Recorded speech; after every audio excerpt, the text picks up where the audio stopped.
Hi, Tabby. Hi, Janelle. Welcome back to Advocacy That. Thank you. Glad to be here.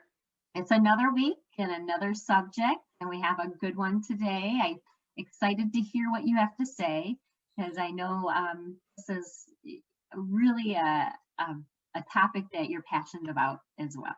So, we're going to talk about advocacy styles.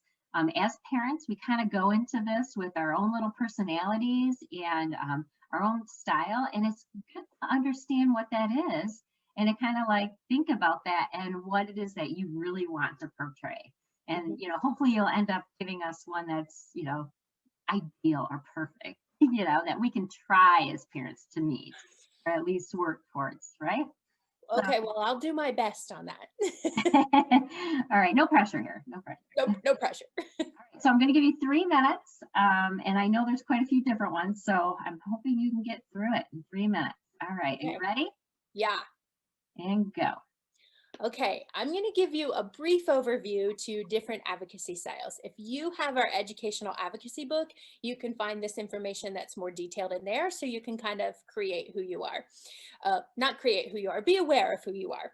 Um, so number one, I think we all know this parent is like the cookie mom, the mom who uh, attracts, believes in attracting more bees with honey than right. So there's that parent. And I will say I tried that one time, it backfired for me, so I didn't try that one again. There's the parent from hell, right? So you can be that parent. Sometimes we are all that parent because sometimes we have to be. um, and advocate strong, I am totally for that, but you don't want to go too far, so be careful.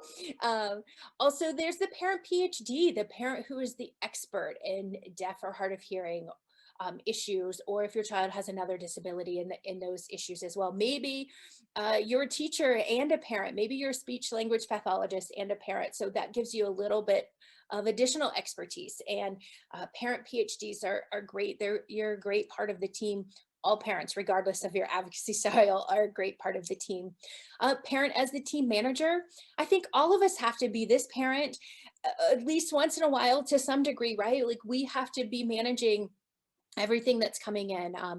But sometimes this can get overwhelming because it may feel like you're micromanaging the team, or somebody might feel like you're micromanaging, but really your goal is to make sure everything is being implemented and your child is getting appropriate services and education.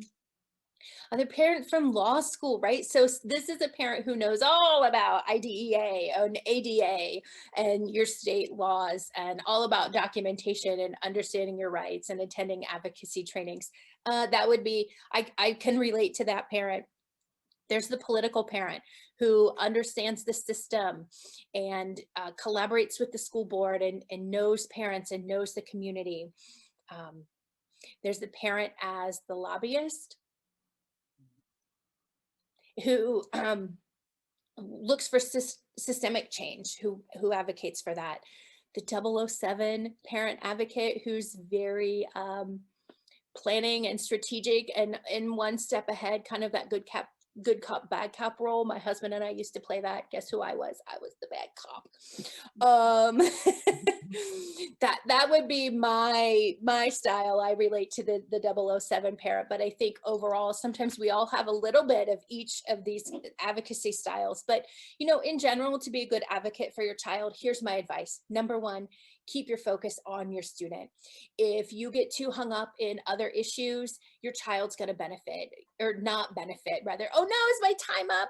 Can I have 30 Uh, seconds? it's okay. We need uh, to hear this.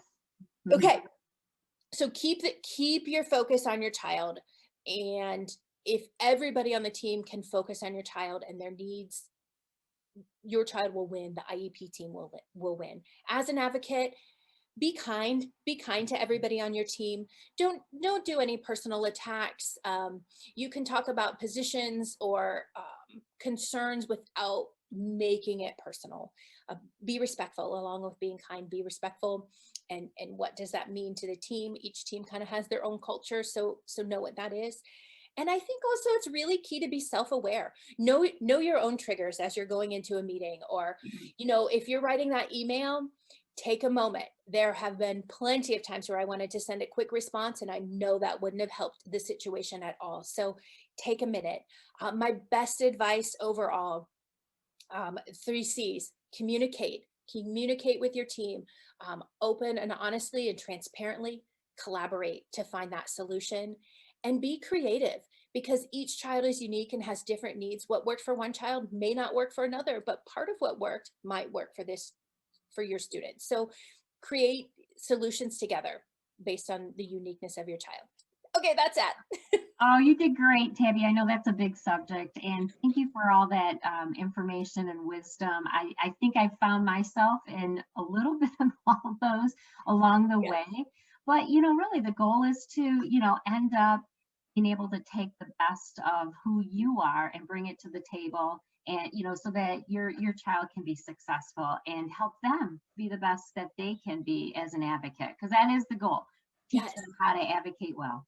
Yes, Janelle, I love that. I love what you said, to take the best of yourself, because I don't want you to look at these different styles and think, oh, I should be able to do this better. No, know yourself, know your strengths, and work on your advocacy style from your strengths. I will tell you, my strength is not in the moment in a meeting because I need time to think and process. So my strength is in letter writing and follow up. And that's okay.